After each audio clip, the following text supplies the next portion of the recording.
G'day guys and gal. One thing Warhammer does pretty well is make sure everyone stays in the fight and has their share of L's and dubs, other than the Eldar apparently. Space elves literally can't catch a break. Sometimes the Imperium's dominating, like during the Great Crusade. Sometimes Chaos seems like they're on top, like when the Great Rift opened. Sometimes the Orcs are scary, like during the War of the Beast. However, who is currently winning the setting in 40k the most? Who would have the best odds if GW announced the end times are about to kick off? It's an interesting and quite complicated question, but there is indeed an answer. Before we get started, as spring arrives for most of you, it's time to shed our winter coats, and by that I mean it's time to tighten up the rigs and get into shape. Now you could do that by figuring out your maintenance calories through trial and error, get frustrated and give up, or you could biohack yourself with the power of the Omnissiah using a Lumen. We all know everyone has a different metabolism and responds better to different quantities and types of food, but no one tells us what our metabolism actually is like, other than a Lumen. How it works is that by breathing into your Lumen device,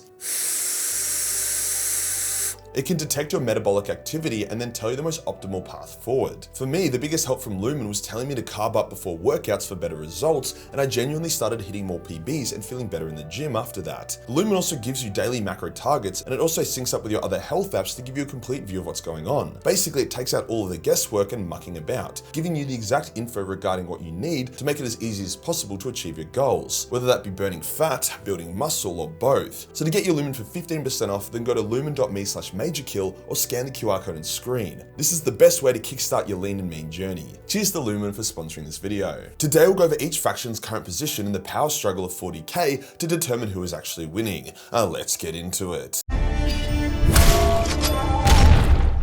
Starting us off large and in charge, how is the Imperium of Man going? Well, out of all the factions, the Imperium is by far the biggest yo-yo. Prior to the opening of the Great Rift, they were definitely winning. Each tyrannic war had ended in Imperial victory, the Imperium won all the wars for Armageddon, the Eldar didn't want to touch them, and Chaos had been mostly confined to the Eye of Terror, with all large conflicts against Chaos, like the Siege of Rax, ending in Imperial victory. But then, the Fire Nation, then the Abaddon attacked, destroying Cadia, ruining the Necron pylon network, and causing the Great Rift to open.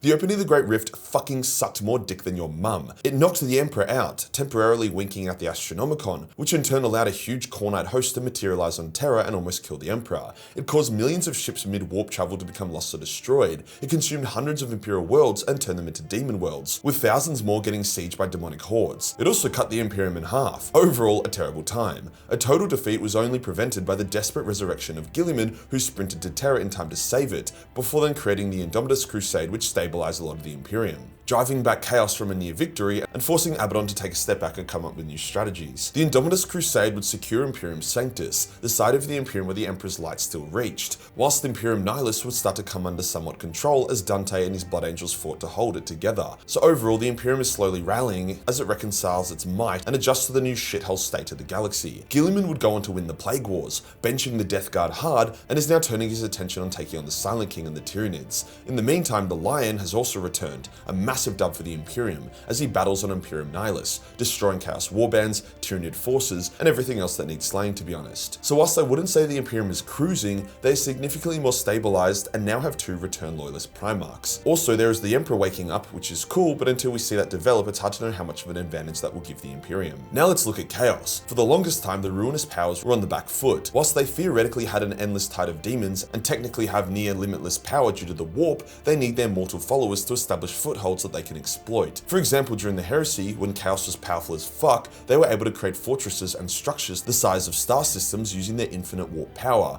because they had so much influence on real space. However, now demons can barely manifest outside the Eye of Terror without their balls cramping. I mean, that was until the opening of the Great Rift. That blow to the Imperium was so mighty that the traitor legions have begun refocusing on the Long War, seeing it as winnable for the first time in thousands of years, whilst demons can now manifest freely in most of the galaxy. Due to the state of the galaxy, Khorne has become ascendant, with Angron currently being the most powerful demon Primarch, mostly due to his ability to reform after banishment extremely quickly. Demon Primarchs are re-entering the setting left, right and center, with Magnus, Angron and recently Fulgrim all in on the action and causing havoc. It hasn't been all sunshine and rainbows though for the forces of hell. Mortarion is currently in the naughty corner for failing Nurgle, as stated the Lion has returned, and Guilliman stopped Chaos's momentum dead in its tracks after the opening of the Great Rift. However, Chaos has not been this strong since the Heresy, and there doesn't really seem to be any good way to beat them right now. Killing Abaddon would be a great great blow, but another would rise to take his place. The Demon Primarchs cannot be killed, only banished, and there are still at least 2 Demon Primarchs yet to re-enter the setting. Abaddon is also currently working with Vashtor to find a super weapon that could give Chaos the edge it needs to beat the Imperium, and he is actually getting close. So overall, Chaos is in a very strong position, but is that enough to put him in the lead? I'll go with the Eldar next, as it is a bit of a meme. The Eldar's Ynnari plotline made it seem like they had a genuine chance to unnerf themselves, free themselves from Slaaneish's influence, and rise up to become a new powerhouse threat in the galaxy.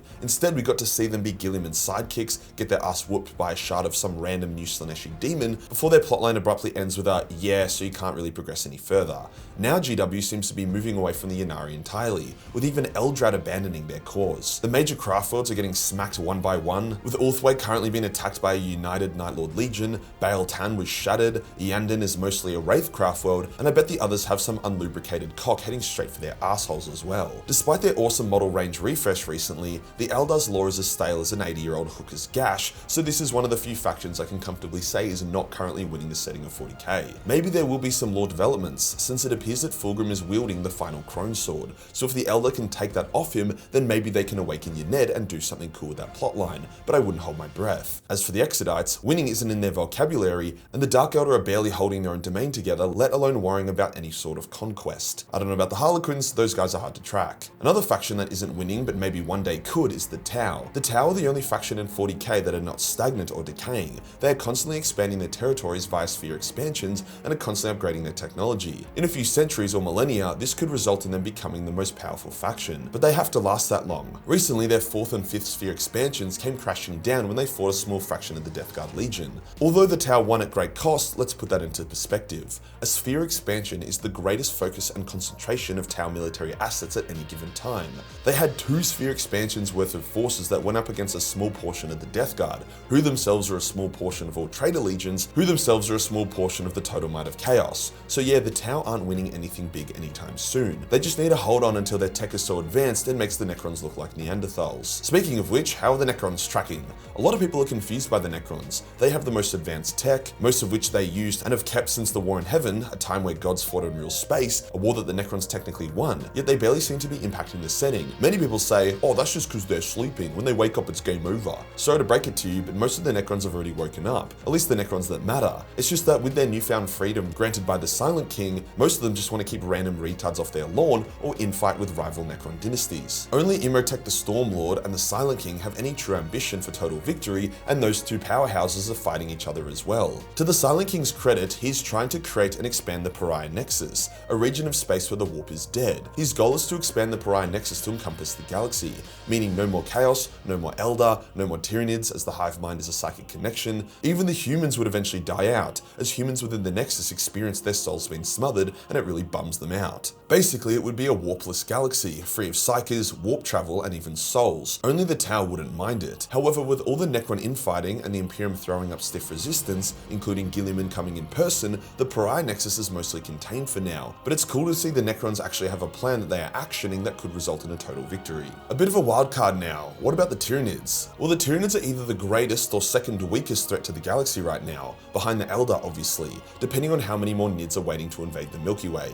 You've probably all seen an image like this at some point, however these are actually non-canon images. Everything in the Milky Way now could represent the entire Tyranid's strength, or it could represent less than 1% of their strength. We just don't know. The Tyranids are mighty, consuming many worlds, and even if they fail in their invasion of a world, the world is usually left permanently damaged. Even when a main hive fleet is beaten, it only takes a splinter of it surviving, eating weak worlds, and then it can return in full strength within a few decades. The Tyranids have also been adapting to the galaxy's defenders, creating new warrior forms using the DNA of newly consumed enemies to counter them. However, the galaxy is also adapting to the Tyranids. Many strategies have been tried and tested and shown to be hyper effective against the Nids. The Imperium has also figured out how to revive and terraform planets that were consumed by the Nids, meaning all their damage is potentially undoable. When the Great Rift opened, the hive mind was also kicked in the balls, similar to how the Emperor was, and got knocked out. So that may hint towards the main Tyranid's strength already being in the Milky Way, as if the majority of the hive mind was still outside the galaxy, then a galactic event shouldn't have been enough to affect it like that. Right now, I would say the Tyranids are a massive threat, causing everyone a huge headache, but does that mean they are actually winning? Hard to say. Time to get orky. The orcs have always been around and have always been a good time. Some people may argue that the orcs are winning no matter what, since their idea of victory is a state of constant battle. However, we aren't orcs, and my definition of winning in this context is who has the best chance to achieve total domination of the galaxy. Orcs were always lined up to be the punching bag of the other factions. The Imperium fucked them up during the Great Crusade,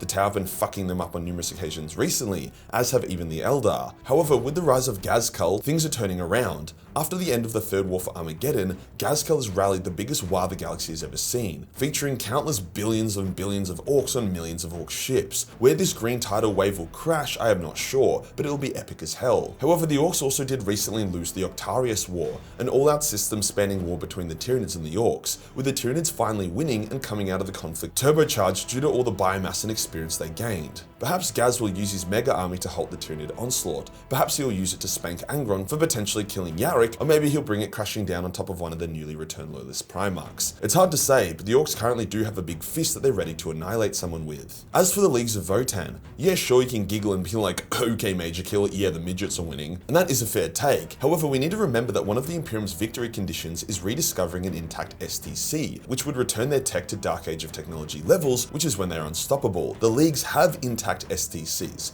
Sure, they have their own issues, but the leagues have insane technology. They just aren't conquerors and want to be mostly left alone. Okay, so judging by all of this, who is actually winning the setting of 40k? Well, it's definitely not the Tau, Eldar, or leagues, I'll tell you that much. I also wouldn't say the orcs are, as although they have a lot of potential right now, they haven't done anything with it. The Tyranids are a major threat to everything, but are also mostly kept in check due to everyone fighting them at the same time and hating them. Likewise, the Necrons have a plan and are executing it, but they are also way too infighty and are being hit hard by the Imperium for that plan to be considered winning yet. The Imperium has returned to a strong position with a Lion and G-Men in action, but they are still just trying to survive, taking on the brunt of the Necrons, Chaos, Tyranids, and even the Tau all by themselves. They have no current clear path to victory, even if you can call them the strongest. So I would honestly say right now that Chaos is winning. They can attack from almost anywhere from the Great Rift, most of their Primarchs have returned or are returning, there are demons everywhere, Abaddon is close to unlocking his super weapon, Vashtor is close to becoming a new Chaos God, and they have a near endless tide of resources and soldiers due to the warp. It's impressive how Chaos can go from one of the least threatening to the most threatening factions just because they managed to blow up Cadia. It's kind of like opening up a dam. If you enjoyed the video and you want to support the channel, then pick up a Major Mini. We have had so many releases recently with so many more coming up, I don't even know which one to talk about specifically here. Hit the subscribe button, hit the real subscribe button for more winning content. Join the Discord for more memes and I'll see you in the next one. Peace.